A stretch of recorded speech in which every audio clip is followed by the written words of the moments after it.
Bonjour à tous. Nous pouvons prendre un moment ce matin pour prier et méditer le 19e jour du mois avec le Sacré-Cœur de Jésus. Au nom du Père qui m'a créé, du Fils qui m'a sauvé et du Saint-Esprit qui me sanctifie. Amen. Jésus, comme chaque matin, je me plonge en toi, je me plonge dans ta divine volonté et je te demande pour aujourd'hui et pour tout le reste de ma vie, de venir tout faire en moi. Viens Jésus, prends vraiment le lead de ma vie, prends les rênes de ma vie. Tu es mon roi, tu es mon maître, tu es mon tout, et je veux que ce soit toi qui fasses tout en moi. Viens regarder à travers chacun de mes regards, viens respirer dans mon souffle, viens écouter à travers mes oreilles, viens penser à travers chacune de mes pensées, Seigneur, que toutes mes pensées soient tournées vers toi. Viens prier, adorer, louer, parler à travers ma bouche, Jésus. Empare-toi de ma bouche pour que je ne puisse plus t'offenser par de mauvaises paroles. Viens faire battre mon cœur, Seigneur, pour que je ne puisse battre et vivre, qu'il ne puisse battre et vivre que pour toi, Seigneur. Viens prendre toutes mes actions et refais-les, Seigneur, dans ta divine volonté, que tout te glorifie, que chacun de mes actes, soit comme une action de louange et d'adoration pour toi. Viens marcher dans mes pas, Seigneur, pour que je ne puisse aller que vers toi. Viens vraiment dans tous mes mouvements conscients et inconscients, que chacun de mes mouvements soit 1 milliard d'actes d'amour pour toi. Jésus, je t'aime, je t'adore, je te remercie, je te loue et je te bénis, au nom de tous, dans ta divine volonté, avec ton propre amour, Jésus, tes propres adorations, tes propres louanges, tes je t'aime, Jésus, tes bénédictions, tes remerciements. Je prends tout ce qui t'appartient à toi pour te le réoffrir, Jésus, parce que mon amour est trop imparfait. Je t'offre ce moment et cet amour au nom de tous, au nom de toutes les générations, du premier homme au dernier, au nom des âmes du purgatoire, au nom des agonisants, au nom des âmes qui te sont consacrées et au nom des pécheurs obstinés. Sans toi aimé, Jésus, nous voulons vraiment te recouvrir de ce manteau d'amour pour te consoler et pour réparer pour toutes les offenses que tu reçois continuellement. Jésus, permets-nous d'être vraiment comme des tamis, des filtres pour vraiment, nous allons recevoir toutes les méchancetés du monde et nous allons t'offrir uniquement en guise de réparation que des actes de prosternation, de louange et d'amour. Permets-nous vraiment d'être des sentinelles, Seigneur, et sois notre sentinelle aussi. Viens vraiment garder notre bouche pour que nous puissions dire de belles choses, que nous puissions te ramener des âmes, que nous puissions te prier continuellement. Sois la sentinelle de nos yeux, de nos oreilles, de notre cœur. Viens vraiment nous garder complètement du mal. Préserve-nous de la tentation et sois vraiment notre bouclier, Jésus, et permets-nous d'être le tien pour que nous puissions te donner nos vies pour te consoler et pour te demander pardon au nom de tous. Aujourd'hui, le 19e jour, nous allons méditer sur la 3e épine du cœur de Jésus. Cette 3e épine, ce sont les âmes sacrilèges. Considérez, âme chrétienne, que de tous les sacrements sortis du cœur de Jésus, il n'en est aucun où la charité se montre davantage que dans la Sainte Eucharistie, si bien nommé le sacrement de l'amour. Pourquoi faut-il, hélas, que ce soit le mystère où il reçoit le plus d'outrage de la part de ceux qu'il a aimés jusqu'à l'excès? Ici, on parle de la communion sacrilège, on parle vraiment des épines qui déchirent son cœur lorsque, par exemple, des âmes consacrées, consacrent l'hostie, font venir Jésus dans l'hostie, mais sans vraiment y croire. Alors à ce moment-là, c'est comme s'ils recommettaient encore ce déicide. Une douloureuse expérience ne nous apprend-elle pas que les sacrilèges deviennent de plus en plus nombreux dans ces jours mauvais où la charité est si refroidie, la piété si faible et si rare? Cette nouvelle passion du Sauveur, quoique plus secrète et moins connue, est cependant plus cruelle pour son divin cœur que celle qui souffrit au calvaire. Donc, cet auteur, l'abbé Berlioz, eh bien, nous dit que pour Jésus, tous ces sacrilèges, eh bien, lui arrachent le cœur, lui déchirent le cœur de douleur. Et c'est vrai que nous avons vu dans les 24 heures de la Passion, eh bien, justement, quand Jésus, nous sommes à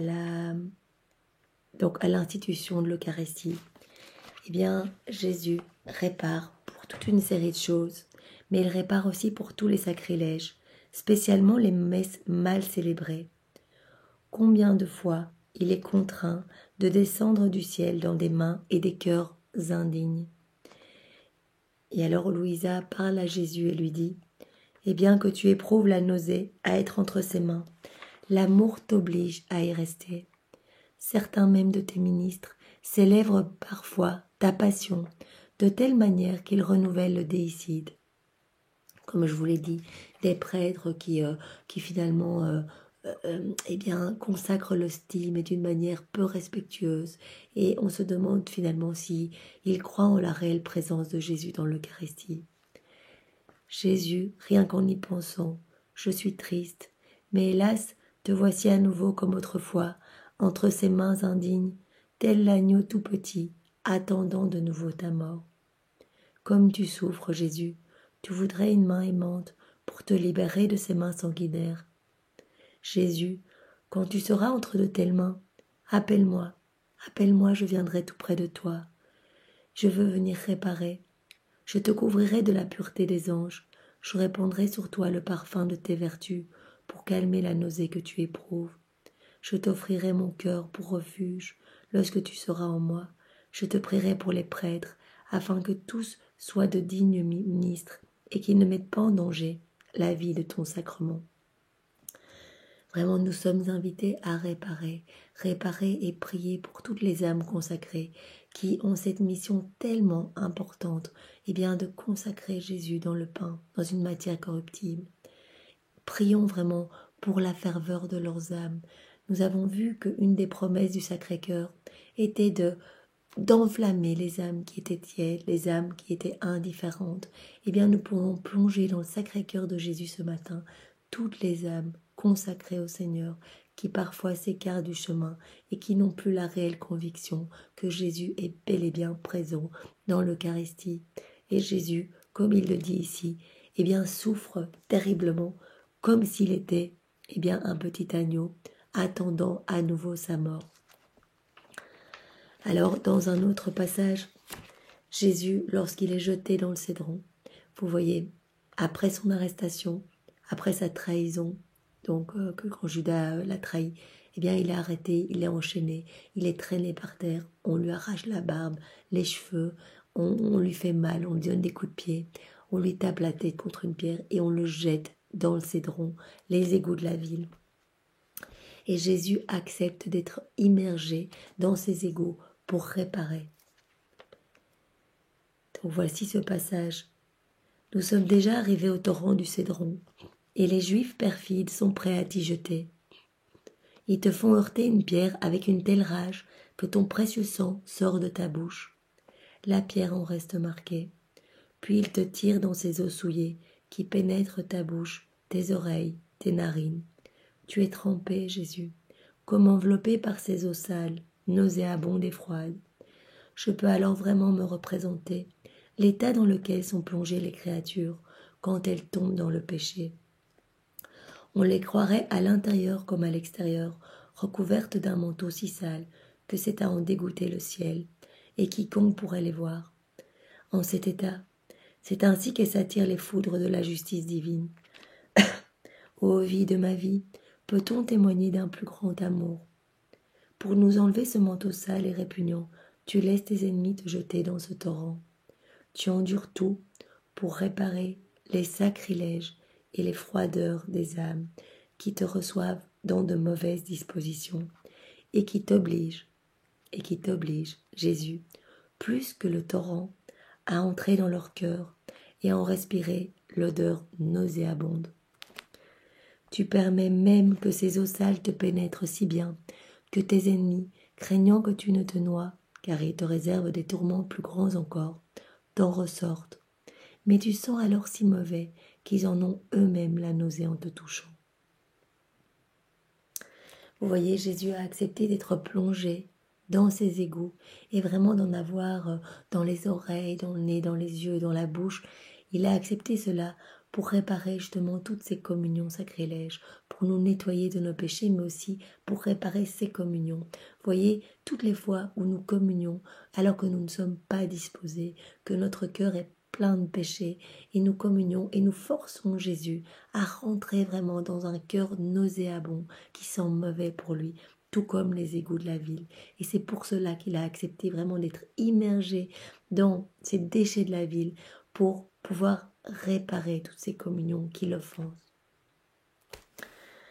Alors, il y a les communions sacrilèges, donc tous les sacrilèges qui sont faits à Jésus dans l'Eucharistie. Mais il y a aussi, bien sûr, toutes les mauvaises paroles, les sacrilèges faits par nos paroles lorsque, nous faisons des blagues, nous critiquons, nous nous moquons des choses saintes. Et Jésus a accepté, lors de son couronnement d'épines, de recevoir le roseau dans les mains. Voyez ce roseau plein d'épines.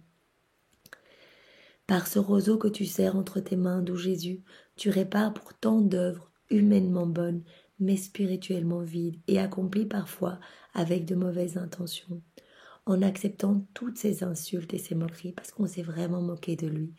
On l'a traité comme un roi de pacotille, on lui a craché dessus, il était avec sa couronne à moitié nue, avec une vieille cape rouge, avec ce roseau en guise de sceptre, et on s'est moqué de lui. Et toutes ces moqueries, par ces insultes et ces moqueries, Jésus a accepté cela pour réparer pour tous ceux qui tournent en ridicule les choses les plus saintes, en les discréditant et en les profanant. Il a accepté tout cela dans la prière, le silence et la résignation pour réparer tous les sacrilèges, toutes les moqueries, toutes les profanations. Merci Jésus vraiment d'avoir accepté toutes ces souffrances pour nous sauver, pour refaire toutes nos vies et nos péchés. Vraiment, je m'unis à toutes tes prières, toutes tes réparations dans ta divine volonté, Seigneur. Je t'aime, je t'adore et je te remercie, Jésus. Alors nous avons un autre passage. En fait, lorsqu'il est chez Hérode, en fait, il y a plein de passages parce que dès que Jésus est insulté par les soldats, voilà, lorsqu'il est roué de coups, qu'il est piétiné, qu'on le pique avec la lance, qu'on lui crache dessus, ce sont toutes des outrages, toutes des profanations. Et par exemple, à la 12e heure de sa passion, ce passage est très long, donc je ne vais pas vous lire. Je prends des petits morceaux comme ça. Donc les soldats se moquent de lui, lui crachent au visage, lui couvrent son visage, vraiment, on lui met vraiment un bandeau, un chiffon sale sur les yeux, parce qu'ils ne peuvent pas supporter la lumière de son regard, parce que Jésus les regarde vraiment avec amour, ils ne peuvent pas le supporter, et donc ils ont essayé de couvrir son regard avec des crachats, mais comme chaque fois que les crachats descendaient, ils voyaient le regard plein d'amour de Jésus. Ils ne pouvaient pas le supporter, donc ils lui ont bandé les yeux avec un chiffon sale. Ils l'ont traîné, foulé aux pieds. Ils se sont acharnés sur son visage. Ils l'ont giflé, ils l'ont frappé. Ils lui ont arraché les cheveux, la barbe. Ils l'ont tourmenté, ils l'ont poussé d'un endroit à l'autre. Et alors, Jésus, tu ne dis rien. Vraiment, c'est Louisa qui remarque que Jésus est en prière, ne dit rien et vraiment répare pour ces moments d'outrage. Entre les mains de ces soldats, tu es comme une loque dont on fait ce qu'on veut, qu'on jette par terre et qu'on piétine avec une furie infernale. Mon bien et mon tout, je souffre tant à la vue de tes peines que je voudrais crier si fort que le ciel m'entende, que le Père, l'Esprit Saint et tous les anges viennent te réconforter. Voyez, Louisa, à chaque instant de la passion de Jésus, elle venait tout près de Jésus, Elle faisait, comme je vous ai expliqué, une sorte de ronde. Elle venait près de Jésus et elle venait le consoler. Elle venait essayer de prendre les crachats à la place de Jésus, essayer de servir de bouclier. Et nous sommes invités à faire cela. Et c'est pour ça que c'est tellement important de méditer toutes les heures de la passion de Jésus pour vraiment être près de lui, réparer, le consoler, parce que ces tourments, eh bien, qu'il a vécu pendant les 24 dernières heures de sa passion, il continue continuellement de les vivre. Sa passion est éternelle dans sa divinité, et donc nous sommes vraiment invités à réparer. Et c'est ce que faisait Louisa ici, qui est notre chef de file, et vraiment que nous devons essayer de suivre dans ses prières et ses réparations. Donc, ici-bas, sur la terre, je voudrais, donc c'est Louisa qui continue, appeler ta douce maman et toutes les âmes qui t'aiment pour faire un cercle autour de toi, afin d'empêcher ces soldats insolents de t'insulter et de te tourmenter davantage. Avec toi, Jésus, je veux réparer tous les péchés faits de nuit, surtout ceux commis par les sectaires contre ton adorable sacrement. Vous voyez, c'est aussi un sacrilège qui offense vraiment le cœur de Jésus. Tous ces sectaires qui, eux, croient en la présence de Jésus dans l'hostie et qui vont prendre l'hostie pour vraiment outrager notre Seigneur, qui vont prendre l'hostie pour accomplir des rites sectaires et sataniques, vraiment en transperçant les hosties, eh bien de coups de couteau, etc. Et tout cela, Jésus a accepté eh bien, de souffrir, d'être tourné en ridicule, d'être frappé, d'être humilié pour réparer eh bien, tous ces péchés commis par les sectaires dans son adorable sacrement. Et alors, il y a un passage dans le livre du ciel, tome 13, qui nous dit ceci, en la date du 16 septembre 1921. En fait, ce passage reprend le moment où Jésus se retrouve devant Hérode. Vous vous rappelez, Jésus a eu différents jugements chez Anne, puis chez Caïphe, puis il a été avec les soldats maltraités, il a passé un peu de temps en prison, il est retourné au petit matin devant Caïphe, Caïphe l'a envoyé chez Pilate, et Pilate, qui sentait bien que Jésus était innocent, ne savait pas quoi faire, et par faiblesse l'a envoyé chez Hérode. Et chez Hérode, eh bien, Hérode l'a considéré comme un fou et lui a fait mettre eh bien, ce petit vêtement qu'on mettait aux fous de l'époque. Et donc là, il a vraiment été encore humilié et outragé. Lui, la lumière du monde, eh bien, on l'a dévêti pour le revêtir du vêtement de la folie. Et alors, c'est dans le livre du ciel, tome 13, qu'il y a un passage où justement Jésus évoque ce moment chez Hérode.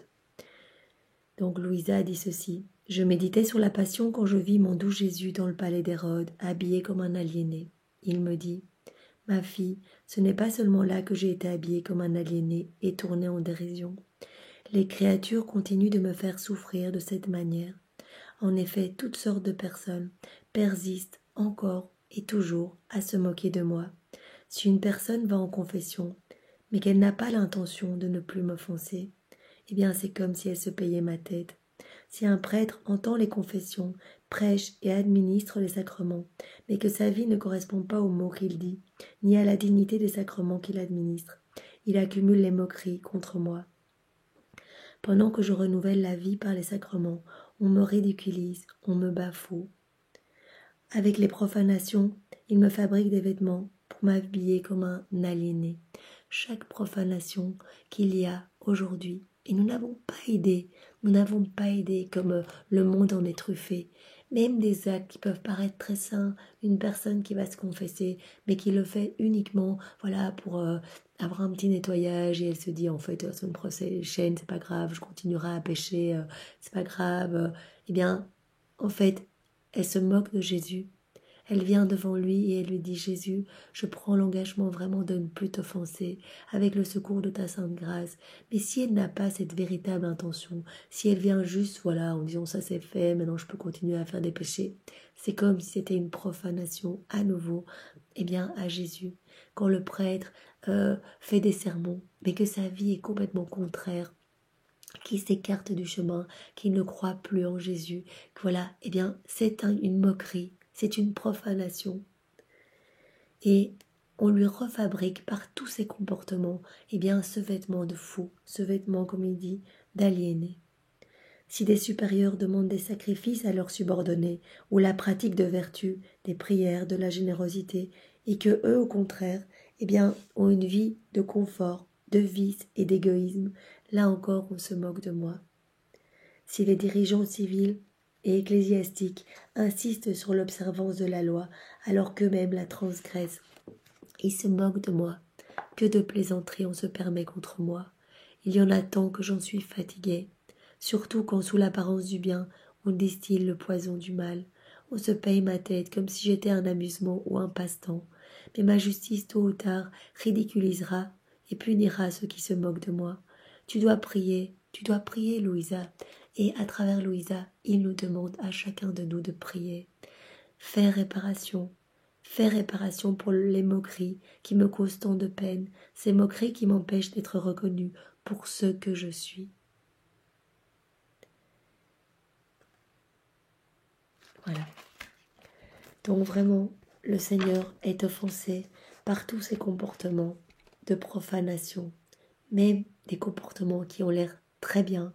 Et comme il dit, en fait, ça me fait encore plus souffrir parce que ce sont des comportements qui distillent du poison. Et parfois, les âmes consacrées, me perdent des troupeaux entiers par leurs comportements qui ne sont pas appropriés avec leurs homélies.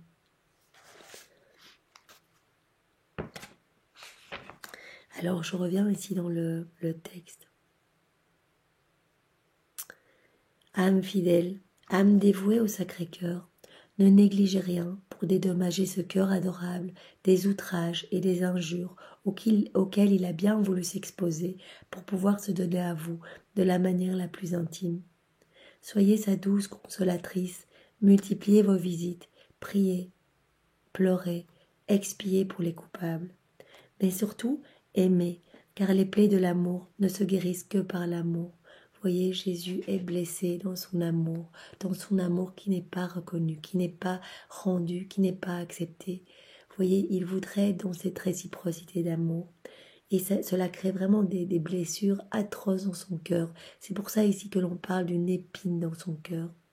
Et ces blessures d'amour ne peuvent être soulagées et guéries que par l'amour. C'est pour ça que nous sommes appelés à la réparation, à la prière. Faites une communion fervente en esprit de réparation et offrez pour suppléer à votre insuffisance les dispositions de Marie recevant la Sainte Hostie dans la main de Saint Jean. De la main de Saint Jean.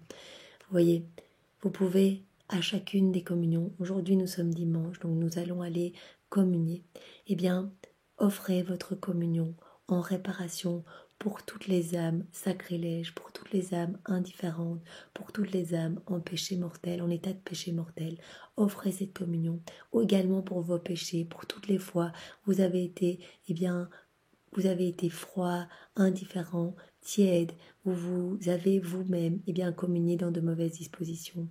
Demandez vraiment à Jésus de plonger tous ces moments de votre vie dans l'océan de sa miséricorde, dans l'océan de sa divine volonté, et de tout refaire pour que toutes ces communions et tous ces moments de votre vie deviennent des moments d'amour pour notre Seigneur. Je dis vous parce que ici l'abbé Birliou parle en s'adressant aux âmes chrétiennes. Mais bien sûr, je suis concernée et vraiment comme tout le monde, nous sommes tous concernés. Et lorsque nous communions, nous pouvons nous unir à la communion de Marie. Nous pouvons dire, voilà, j'unis mes mains à celles de la Vierge Marie pour te recevoir, Seigneur. Moi, c'était ce que je faisais avant, c'est ce que l'abbé Birliou nous conseille. Maintenant, ce que je fais maintenant, c'est que je demande à Marie de disposer mon âme pour recevoir Jésus. Vraiment d'y mettre tout son amour dans mon âme pour que Jésus puisse se sentir bien dans mon cœur. Et après, en fait, je me fonde directement à Jésus. J'unis tout mon être à Jésus, mes mains, mon cœur, ma bouche, mon intelligence. Je me dispose complètement à recevoir Jésus et je lui demande de lui-même venir se communier à travers mes mains. Vous voyez ici, il nous est conseillé de nous unir à Marie. Moi, je m'unis directement à Jésus. On peut s'unir à Marie aussi. et je lui demande de se communier et de répéter à travers mon humanité, eh bien, ce qu'il a lui-même fait, prié, réparé lors de la dernière scène. Et j'offre cette communion pour toutes les âmes du purgatoire. Et je communie au nom de tous les hommes, passés, présents et futurs, avec vraiment, je demande à Jésus de se communier en moi, au nom de tous. Comme ça, toutes les communions, eh bien, viennent être comme des baumes de réparation sur son cœur, puisque c'est lui-même qui se communie. Cette communion sera parfaite. Et nous pourrons ainsi réparer pour toutes les communions mal faites. Et puis après, je demande que de refaire toutes les communions passées, présentes et futures dans sa divine volonté. Je les replonge toutes dans son acte unique et éternel. Voilà.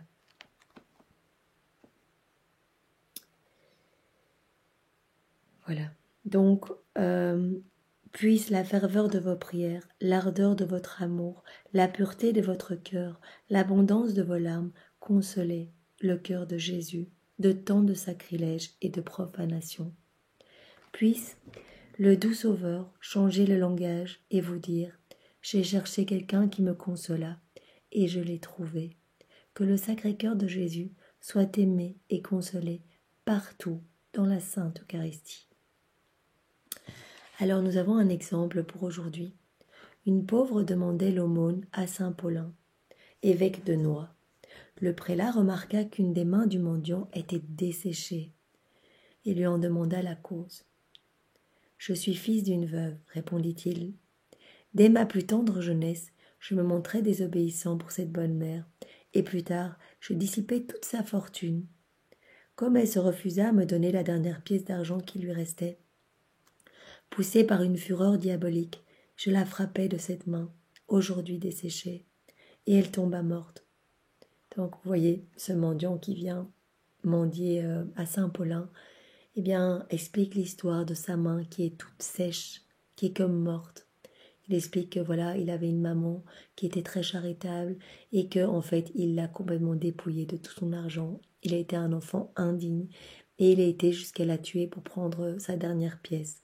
Et à partir de ce moment-là, eh bien, il explique que cette scène s'est passée la nuit d'un jeudi saint.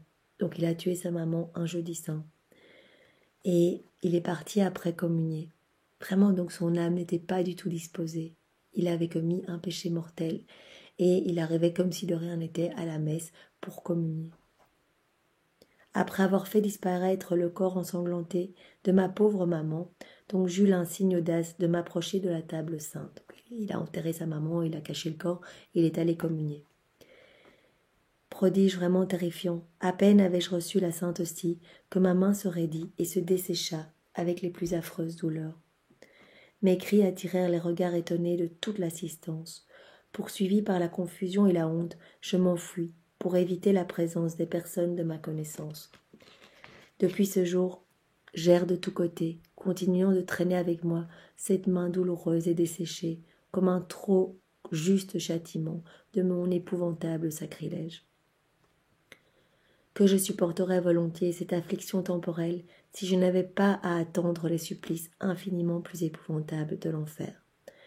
Donc, voilà, il a peur parce qu'il se dit qu'il se rend bien compte que son comportement, eh bien, a pu blesser terriblement le cœur de Jésus, que c'était une communion sacrilège qui n'était pas disposée, et donc il craint l'enfer, la damnation éternelle. Ému jusqu'aux larmes, saint Paulin lui dit « Il y a dans le cœur de Jésus que vous avez tant offensé, assez de miséricorde et de compassion pour vous pardonner. C'est-à-dire que quels que soient nos péchés, aussi gros soient-ils, quelles que soient les offenses dont nous blessons le cœur de Jésus, il est toujours prêt à nous pardonner. Il nous attend, et il n'attend qu'une seule chose, c'est que nous venions nous jeter à ses pieds, que nous lui donnions nos misères, nos faiblesses, nos péchés, pour qu'il puisse tout rendre lumineux, tout sanctifier, nous guérir, nous laver de ses larmes et de son sang. Faites pénitence, confessez-vous avec un vif repentir, et vous ferez ensuite une fervente communion pour réparer celle qui a été sacrilège. Donc saint Paulin lui conseille d'aller se confesser. c'est vraiment le pas numéro 1 pour demander pardon à Jésus. Eh bien, allons vraiment nous humilier quelque part devant un prêtre. Allons avouer nos fautes et allons nous laisser vraiment nettoyer dans ce sacrement de guérison, ce sacrement de réconciliation. C'est vraiment comme une grande réconciliation après une dispute que nous avons causée nous-mêmes, vraiment où nous nous sommes éloignés nous-mêmes par nos comportements. Eh bien, Jésus nous attend amoureusement et dès que nous revenons avec ce sacrement de réconciliation, il nous nettoie, il nous embrasse, il nous embellit, il nous rend lumineux, il nous ramène dans son cœur, il nous donne tout, comme avec le fils prodigue. Un rayon d'espérance brilla sur la figure du pauvre pécheur. Il suivit le conseil du saint prélat. Dès qu'il eut reçu le corps de notre Seigneur, avec toute la ferveur et la dévotion dont il était capable, donc non seulement il s'est confessé, mais saint Paulin lui a demandé d'aller communier, mais aller communier de tout son cœur, vraiment après s'être confessé, et vraiment se jeter à genoux, de remercier le Seigneur pour tout ce qu'il a fait, pour son pardon et sa miséricorde, et d'offrir cette communion fervente pour réparer toutes les communions mauvaises qu'il a pu faire dans sa vie, et spécialement cette communion vraiment où il a communié en état de péché mortel. Et donc il a communié avec ferveur et dévotion, vraiment plein de repentir et en remerciant le Seigneur. La chaleur et la vie se répandirent de nouveau dans sa main desséchée. Il était guéri. Ô bonté ineffable de Jésus, qui pardonne tout au repentir et fait d'un traître un ami de ton cœur. Donc Jésus, tu pardonnes tout, tant que nous revenions vers toi et que nous nous repentissons. Tu pardonnes tout, Seigneur. C'est vraiment ce que nous devons retenir pour aujourd'hui, l'immense miséricorde du cœur sacré de Jésus. Revenons, voilà, aujourd'hui c'est un bon jour. Nous allons à la messe et demandons après la messe d'aller nous confesser et demandons vraiment de tout notre cœur pardon au Seigneur pour tous ces péchés, même des péchés inconscients, même des omissions. Voilà, allons vraiment embellir notre âme et revenons vers notre Seigneur qui nous aime tant et qui nous attend. Jésus, 1000 fois mourir plutôt que de jamais approcher indignement mes lèvres du calice du salut. Toujours, avant d'aller m'asseoir au banquet des anges, je m'éprouverai et me purifierai de toutes mes souillures.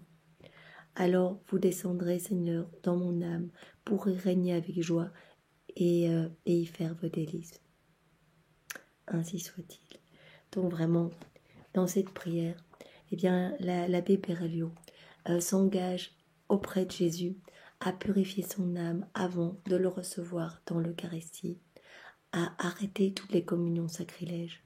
Alors ça peut être par une confession, mais déjà il y a l'acte de contrition au moment, de vraiment au début de chaque messe. De tout votre cœur, la Vierge Marie, on a parlé à Catalina Rivas, donc qui a eu la chance de voir ce qui se passait pendant les messes. Elle a dit, mais vraiment de tout votre cœur, pas réciter ça de manière mécanique comme un robot, vraiment de tout votre cœur. Et au moment où vous dites cet acte de contrition, vous pensez à tous vos péchés, à tout ce que vous avez fait qui offense le Seigneur, et demandez pardon de tout votre cœur. Alors nous pouvons terminer par l'acte de consécration au Sacré-Cœur de Jésus, que nous pouvons faire au nom de tous dans la divine volonté. Seigneur Jésus, toi qui es venu allumer un feu d'amour sur la terre, nous nous abandonnons tous aujourd'hui à la volonté du Père dans le souffle de l'Esprit Saint. Purifie nos cœurs, Seigneur. Embrasse nos cœurs d'amour, de ton amour et de ta charité. Fais grandir en chacun de nous. Cette prière est vraiment pour toute l'humanité, tous les hommes, même ceux qui ne veulent pas de toi, ceux qui t'offensent, ceux qui te blasphèment, les sectaires, les hérétiques, vraiment ceux qui t'offensent le plus, Seigneur. Cette prière est faite en leur nom. Reçois cette prière comme une autorisation d'agir dans leur cœur, Seigneur, même si leurs cœurs sont tout fermés.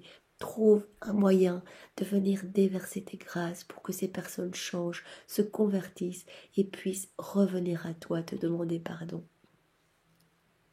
Fais grandir en chacun de nous ce désir de la sainteté. Par le cœur immaculé de Marie, nous nous consacrons tous ce matin à tes pieds, à ton Sacré-Cœur.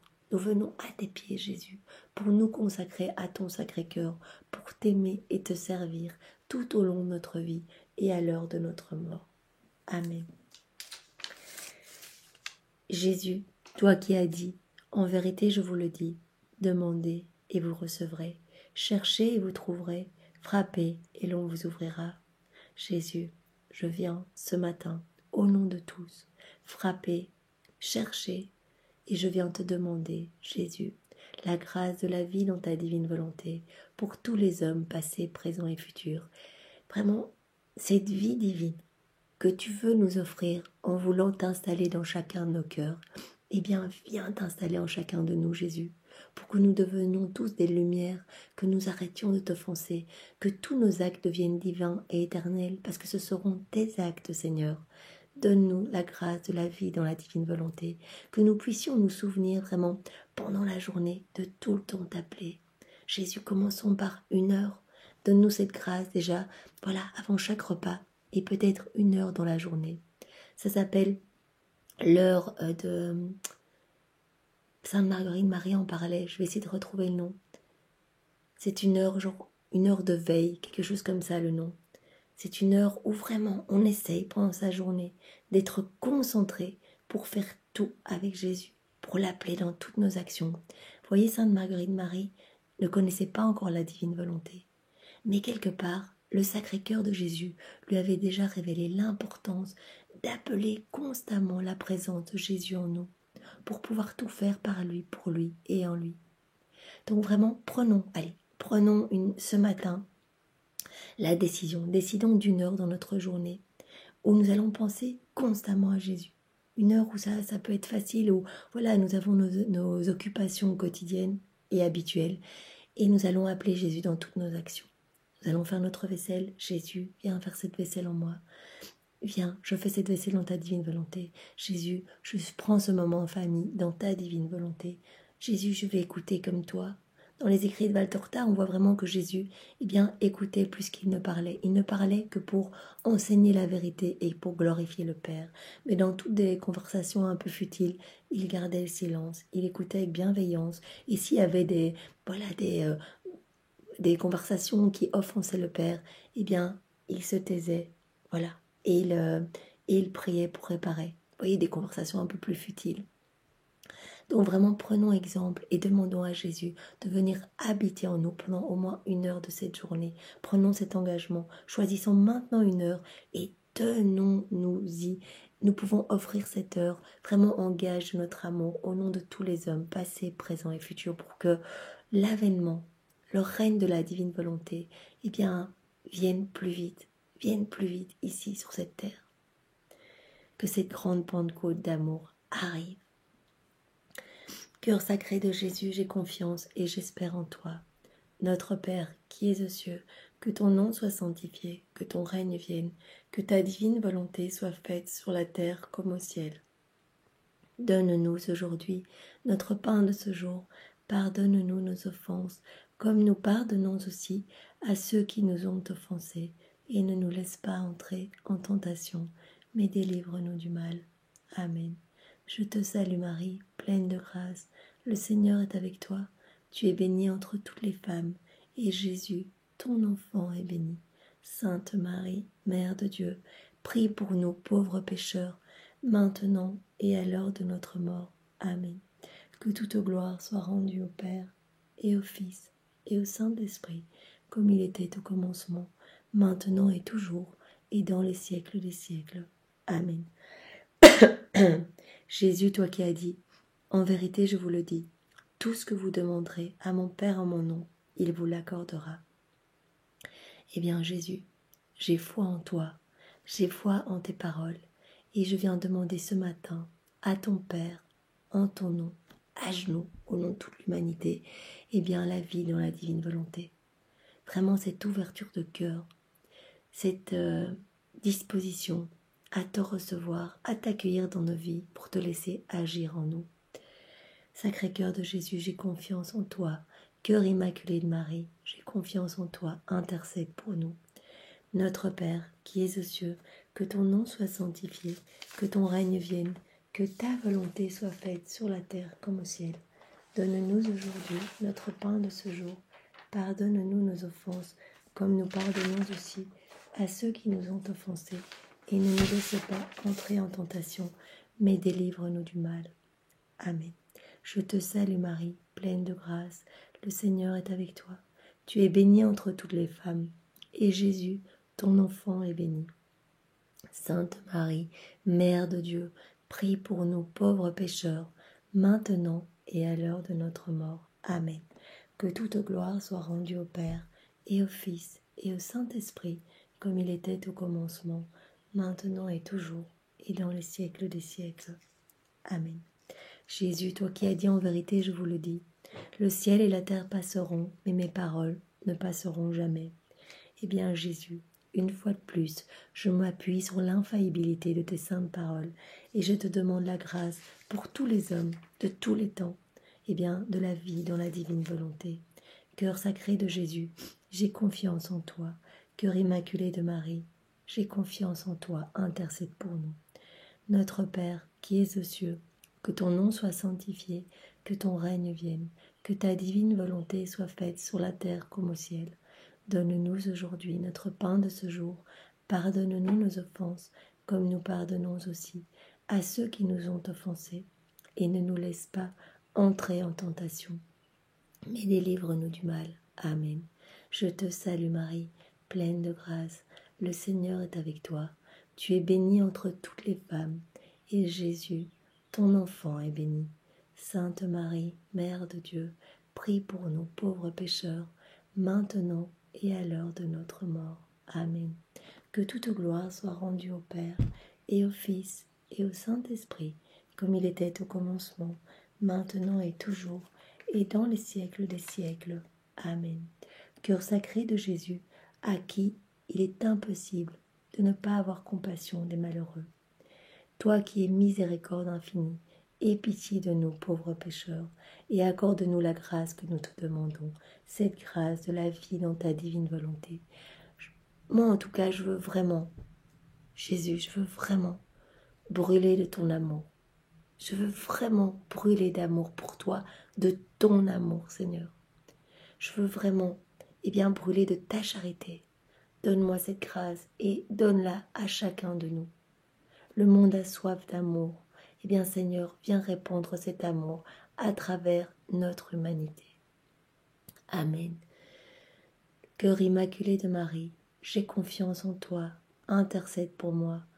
Saint Joseph, toi le Père adoptif du Sacré-Cœur de Jésus, sois mon guide ici sur cette terre et sois le guide de tous les hommes. Nous venons ce matin prendre ta main, Marie, prendre ta main, Saint Joseph, et nous vous demandons tous les deux vraiment de garder nos cœurs entre vos deux cœurs unis et d'aller porter vraiment nos âmes dans le cœur sacré de Jésus. C'est ce que nous vous demandons, d'être vraiment nos guides et de nous amener, jour après jour, toujours plus, dans l'amour de Jésus, que nous puissions l'aimer de toutes nos forces, avec son propre amour. Au nom du Père qui m'a créé, du Fils qui m'a sauvé, et du Saint-Esprit qui me sanctifie. Amen.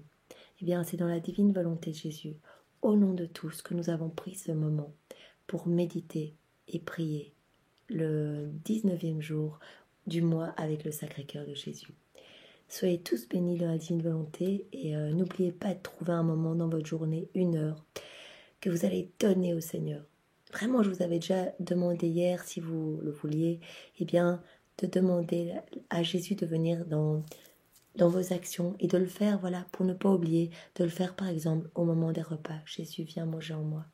Et tous les jours, nous allons rajouter un petit peu plus. Au réveil, la prière préalable.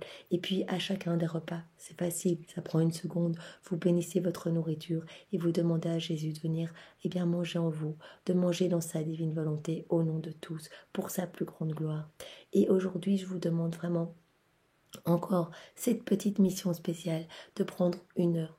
1 heure, à consacrer. En plus de ce que je vous ai demandé hier, 1 heure à donner complètement à Jésus. Où vous êtes vraiment concentré pour le rappeler dans toutes vos actions. Et vous allez voir, les choses magnifiques qui vont se passer dans votre vie. Parce qu'à chaque fois que nous appelons Jésus, il vient déverser sur nous des torrents de grâce. À chaque fois. Et j'ai vraiment à cœur de vous lire des passages du livre du ciel. Parce que c'est tellement fort, c'est tellement magnifique qu'à chaque fois que je lis ça, je me dis, il faut que je partage pour les personnes qui ne connaissent pas encore. Alors maintenant, je suis dans le tome 13, parce que moi, je vais en boucle, et donc je suis dans le tome 13. Donc je vais commencer peut-être début de la semaine prochaine à prendre, et vraiment très peu de temps, 2-3 minutes, 4 minutes par jour, pour, pour vous lire chaque fois un petit passage qu'on va garder dans le cœur toute la journée. Des passages où Jésus nous montre l'importance de s'unir à lui dans toutes nos actions, de l'appeler, de faire réparation. Voilà, j'avais ça à cœur et je crois que je vais le faire parce que c'est tellement important et ça nourrit tellement, ça transforme tellement les vies et le monde, ça permet tellement à Jésus d'être consolé et de pouvoir agir à travers nous que je le ferai probablement la semaine prochaine. Soyez tous bénis et passez une belle journée dans la divine volonté de Jésus. Au revoir.